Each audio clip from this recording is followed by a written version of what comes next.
leading 2-0, 3-1, and 5-3 at 3 separate points in the game. You got to hold those leads. I mean, the Islanders were probably very frustrated after the first period when they outshot the Rangers 22-11 and only had a 2-1 lead at the end of the first. Now, Kyle Okposo is very important to the team. I mean, they still have plenty of other offensive weapons in John Tavares, Josh Bailey, and but really what you have to look for is, Yaroslav Halak's not going to have as bad a game as he did against the Rangers, and the defense will eventually help him out. I say the Islanders just have to shake that one off, keep playing their game, and they will without a doubt stay atop of the division and make the playoffs. For a backup perspective, maybe get a veteran who can be a solid backup because, I don't think Talbot should have to play all 14, 15 games, however much longer Lundqvist is out for. Rob, what do you think about how the Metropolitan Division looks? I mean, the Islanders, as I said, they just have to keep playing their game. It's been working for them. They are one of the best teams in the NHL right now. They're still top 5. Guys, what was your reaction to the Evander Kane trade? Oh, the Evander Kane trade. I thought it slightly favored Buffalo, actually, getting Evander Kane and Zach Bogosian, because right now Buffalo's trying to rebuild, of course, and I feel that's a good step forward.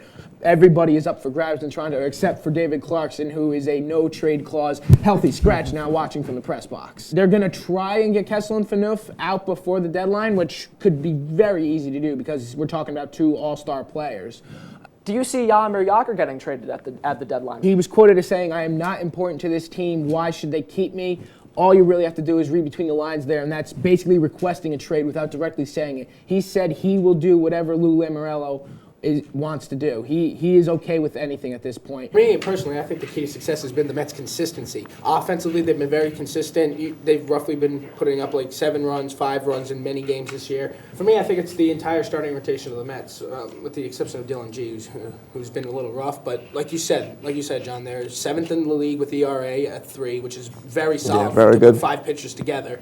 So I think, and as long as the bats stay alive, the Mets could keep this up for a while. Yeah. They're struggling to score runs. They're 7-7. I mean, sure, it's the first. It is the first season without Derek Jeter, and we knew Didi Gregorius is coming in. But really, what's been different about the Yankees other than A-Rod coming back? It's almost roughly the same roster. Leave everything the way it is. Give the starting rotation a chance to get their swagger back. A lot of them have dealt with injuries, so they just need a chance. Sabathia needs a chance to get that first win, get it under his belt, get everything back to normal the way he was back like 4 years ago before he lost all the weight. Struggled, and now he's back to his comfortable weight, as he put it. The numbers certainly say he's for real, but hitting's probably the best of the 5 tools. I mean, 43 home runs is more than impressive, and you've been in the MLB for 5 games, and you're hitting 444. Like, maybe in the next 5 years you could see a deep playoff run and possibly even that World Series title, but it'll be very interesting to see how Bryant does, Russell does, and how long they can keep Lester for, maybe, because he's still solid, and then let's see what Joe Madden can manage this team to do. I think it's got to be Matt Kemp, honestly. What a great pickup for them. He's incredible this year. 361, 14 RBIs. While it's only 1 home run, that's all right. He's still hitting the ball. He's still doing what he has to do to play the game. Spending all that time with the Dodgers, now coming to the Padres. Well, I mean, who didn't the Padres pick up? But I think their best one was definitely Matt Kemp. Great acquisition, and it's very possible to see them sneak a wild card spot this year. I mean, it'd be fun to see, and I'm sure Matt Kemp wouldn't mind trying to beat his former team out for that division spot, but for the Padres to actually do it, I'm not so sure. I think the Dodgers are still very talented. Adrian Gonzalez is whacking the ball lately. 464, I believe it is. 5 home runs, 20 RBIs. He is incredible right now. It is strange, but I mean, it's a very weird situation because the players have shown full support for him. His management is very, very concerned. And honestly, if it wasn't for his big contract, which many teams would probably not want to touch, I would say management would try and consider moving him. But yeah, I think Hamilton's still very talented. I think he should still play, but whether or not he has a future left in LA specifically, I'm not so sure. Said he's still talented. He's still great. I mean, I don't know why anyone wouldn't want to pick that up. The only issue is it's the contract. He picks for the AL East is the Baltimore Orioles. The AL Central is going to be the Tigers. It's going to be close, but it'll be the Tigers. And the West, I'm actually going to pick the Angels. Now, the reason I picked the Orioles is I think the AL East is going to be more or less status quo. It's going to basically be roughly the same as last year.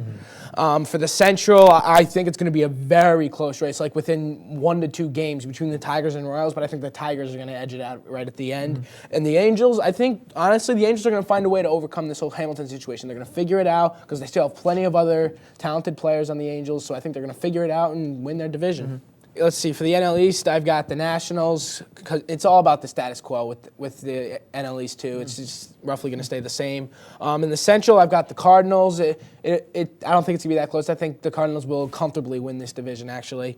All right, for me, I've got the Chicago Cubs and the Atlanta Braves. Sorry, Mets fans. I think there's going to be a spot to the NL East. The Braves will find a way to come back and make it. I like your bold prediction with Miami, though. I just don't think that's going to happen. They do not show signs of life at all. And the reason I picked the Cubs, it's their time. Like they'll sneak into the playoffs. They might not go far, but it's their time to get back. Cubs fans will be happy. They finally made the playoffs. It's been long enough. The Yankees are off to an average 7-7 start this season.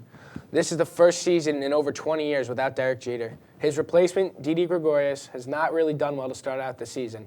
That's not their only problem. The pitching staff, who has also struggled, specifically CC Sabathia, who is now 0-3 on the season.